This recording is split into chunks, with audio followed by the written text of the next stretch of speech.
from opening his account as the reigning world champion as a winner here in the new 23 season.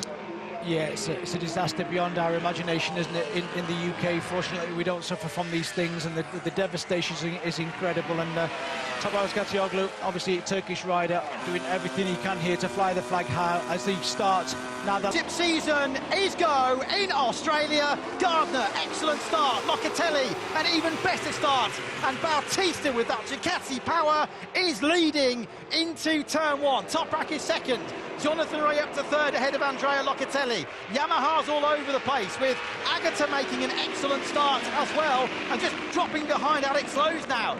Down into fifth position goes Domi Agata. Bautista is leading, Rea is second, and then it's the leading Yamaha in third place. Alex Lowe's attacks Toprak. Look at the spray. You really do have an advantage to be the leader in these circumstances. Yeah, the experience has just come to the front of this World Superbike race already as they go into Miller's. Agata losing a couple of positions, but that's understandable. I don't think he would have ever ridden. No, as Alex just gets contact there with Toprak Razgatlıoğlu around Miller's corner. They both get away with it, but I was just saying, I don't think Agata would have raced here on a Superbike on Pirelli wet tyres, so he'll be learning so much on this opening lap. Yeah, Jonathan Rea had a big moment coming out of the hairpin as well, and nearly ran straight into the back of Alvaro Bautista. It's those three at the front again then, the so-called Titanic trio. Bautista leads, Rea second. Can he go around the outside? He's trying to, and Lowe's is doing to Toprak what he did to Bautista last year. Lowe's goes round, and the big moment, and Jonathan's attacking Bautista down into MG. Rea on the left, Bautista on the right. Jonathan Rea leads in Australia. Brilliant move there from the six-time world champion, and also his teammate moves into a podium position. The Kawasaki's looked like they were struggling ever so much in the dry conditions, but in the wet conditions, it looks like they're getting a lot of feel as they come around the last corner. The rear just starting to slide underneath Alex Lowe's Kawasaki, but didn't seem to hinder his corner speed as they go down the start and finish for the first time at full speed, and Jonathan Rea still in the lead.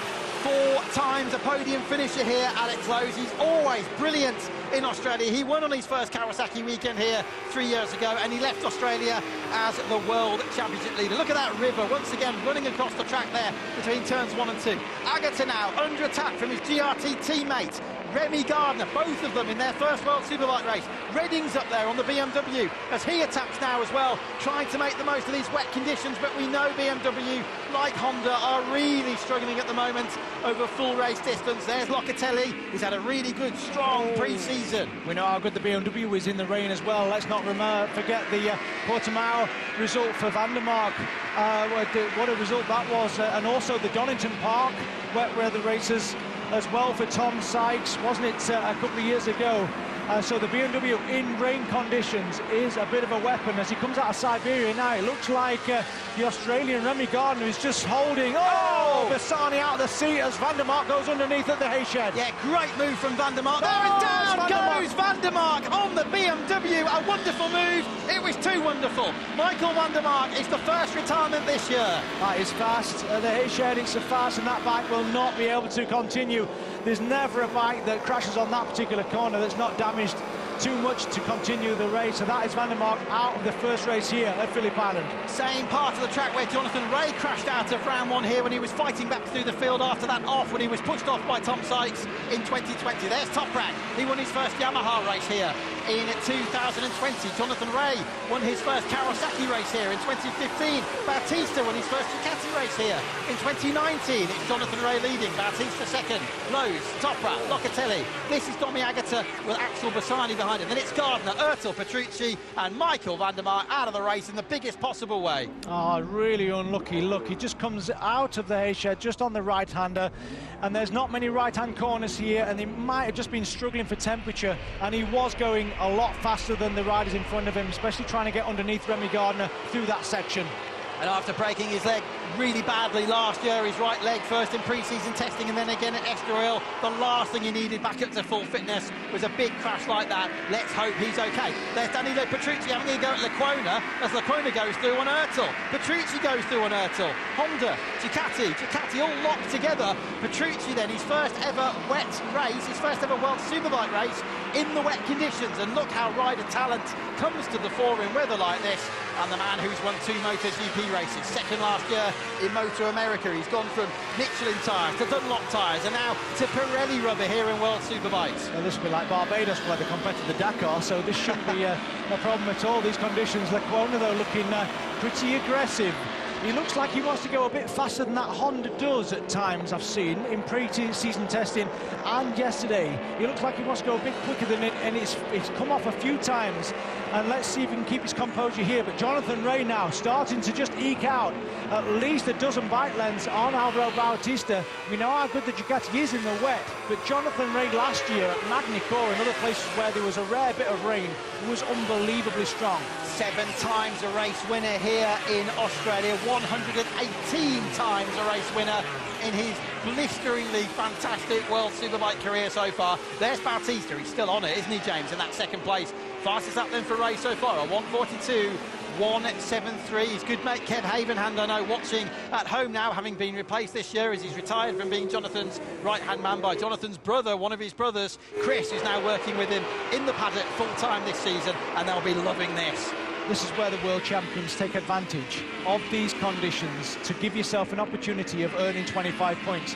25 points in the dry was not really on the cards, was it, for any Kawasaki on the grid here this weekend with how the free practices were going. But in these conditions, like we saw in the Supersport, I'll not give the results away, I'll not spoiler, but it can throw a leveler up to these riders as Alex Lowe's gets it a little bit squirmish out of Siberia there, trying to get on the traction as Toprak Razgatlıoğlu starting to close in. Yes, Toprak, who of course took Lowe's place out to the Yamaha team when Lowe's went to Kawasaki, and Toprak moved from a Kawasaki with the Protesta team the other way to Yamaha in 2020, and all sorts of changes on the electronic front as well. Davide Gentile, who used to be with Yamaha, went to Kawasaki. He's gone back to Yamaha this season to join Toprak's crew, but then you've got Christoph Lambert and Sander Donkers who've moved across to Kawasaki, so quite a lot of movement of personnel in the paddock on the electronics front. And Jonathan Rea said that's a big change for Kawasaki. They've also got a new homologation as well. They might not have got the extra 500 revs, but they've definitely got a torquier engine. Is it enough, though, to keep the Yamaha back? It is so far on the start-finish straight, and Toprak's on the wrong side if they get down to turn 1, but he's much later on the brakes, and he's ahead. Didn't make a difference to him, did it? Beautiful move from the Turkish rider, and the triumphant trio hit the front again. Alex Lowe's didn't give it up easily, though, as Toprak just closed the door into the southern loop, turn 2. Got to be really patient just over the hill, but once again, in World Superbikes, it's Jonathan Rea, Bautista and Toprak in the lead of a Superbike race.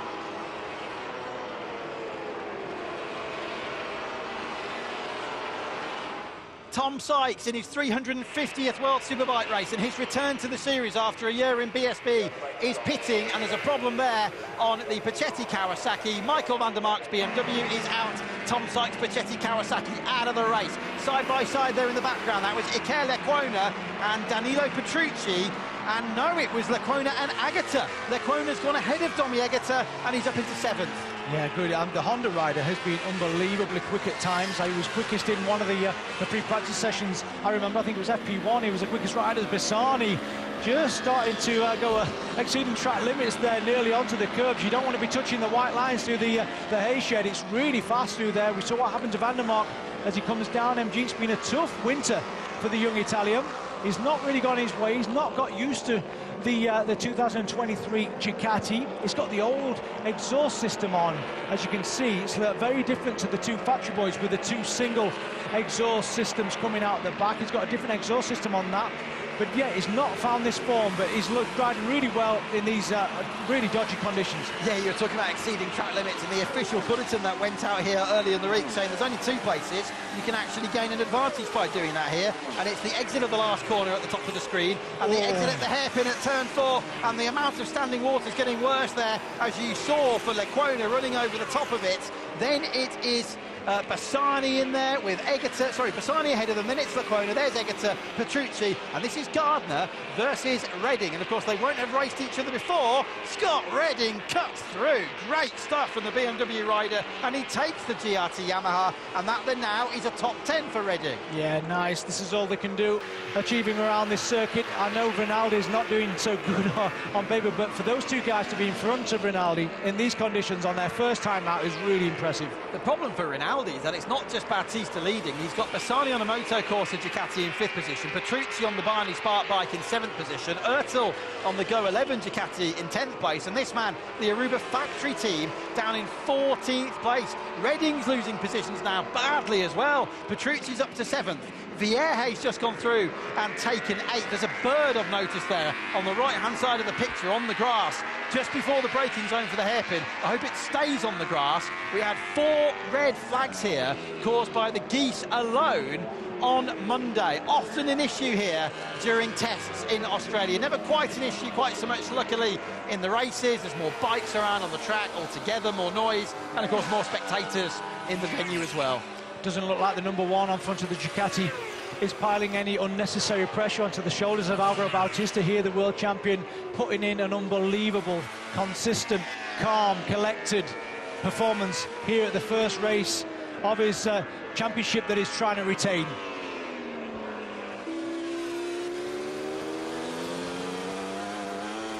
Lap 20 of 22 here in Australia, and this is race winning and potentially championship winning race pace for number 19, turned number 1 this year, Alvaro Bautista on the Aruba Ducati, on his merry way to what would be the first victory of the season, to lead the World Championship in his title defence. Is he going to do the honours here in Australia? It would be his 33rd career win if he can.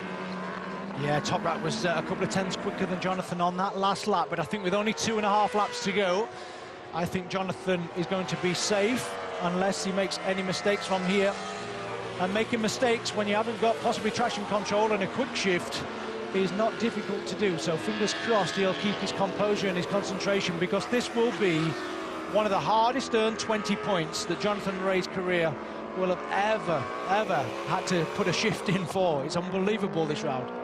I suppose as well you have to quickly overcome the annoyance and the pure frustration of the fact that you've lost the race because of that, and then just get your head down. I can't imagine how difficult that must be. But he will be actually appreciative of the 20 points, because I think in the dry conditions he would have struggled to get 20 ahead of this man, Toprak Razgatlioglu and Bautista. And, you know, there was a lot of other people knocking on the door at the race pace that the Kawasaki had over the weekend, including Agata, and who else was it, with Locatelli as well. Rinaldi in the dry was very, very fast as well, so, and also Alex Lowe. So I'm sure even with the frustration that Jonathan's feeling, he will be quite relieved if he does pick up the 20 points. Yes, it was quite funny here on Friday. Quite a lot of people who probably should know better, it's easy for me to say, were saying, what's going on with Ray, what's going on with Toprak? They're so far outside the top 10, but obviously they managed to get some good race simulations in the test on Monday and Tuesday. Very unusual set of circumstances here in Australia to have a test like that on the same circuit you're about to race on. So they used all of Friday to focus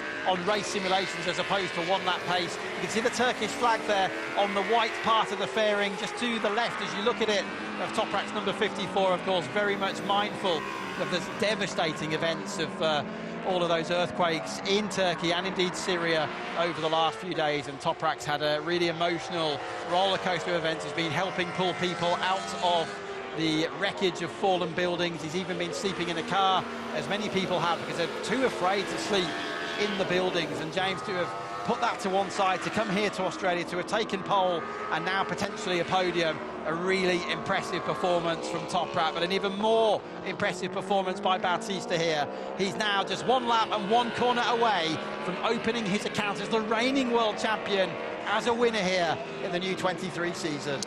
Yeah, it's a disaster beyond our imagination, isn't it, in the UK. Fortunately, we don't suffer from these things, and the devastation is incredible. And Toprak Razgatlıoğlu, obviously a Turkish rider, doing everything he can here to fly the flag high as he starts now the last lap of the first race here in World Superbikes here at Phillip Island, and the world champion is putting a world champion's performance in.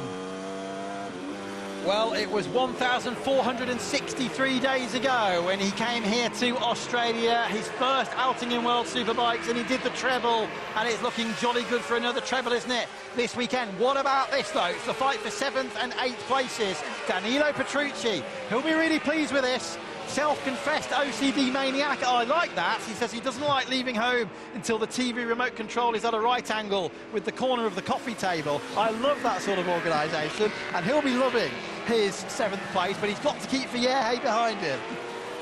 Why are you laughing? I hope no one buys him a round coffee table. I don't know where to go with that one. Bautista through the hayshed for the final time.